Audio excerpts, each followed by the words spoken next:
Hello everyone.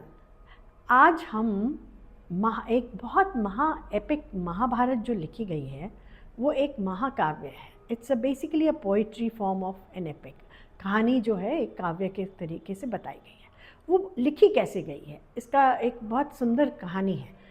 व्यास जी ये ढूंढ रहे थे कि कौन लिखेगा, तो उन्होंने सोचा गणेश जी हैं जो बुद्धिमान हैं, उनको उन्होंने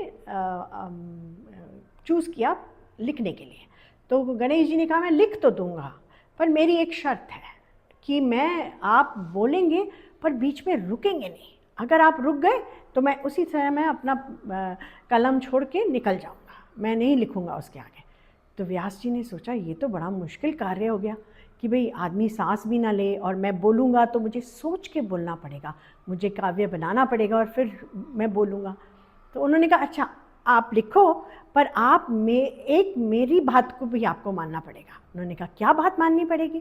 तो उन्होंने कहा मैं जब बोलूँगा आप उसको समझ कर लिखेंगे। That means you will understand it, you will actually read it properly and then you will write it, decipher it and then write it. तो मतलब आपको समझना पड़ेगा और फिर लिखना पड़ेगा। तो व्यास जी ने अपना सोल्यूशन कर लिया, क्योंकि जब तक आप किसी चीज़ को सुनते हैं, उसको आप उसके बारे में सोचते हैं और फिर उसको लिखते हैं, तो आप एक्चुअली उसको एडिट भी कर देते हैं।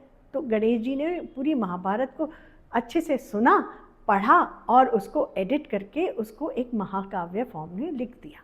तो इससे हम कितनी अच्छी चीज़ें सीखते हैं of listening and learning by actually understanding, taking your time to make formulate and then say the things. Vyas ji ने सोच समझ कर बोला, इसलिए अब हम आगे चलेंगे लर्निंग की ओर, from listening to learning. Thank you.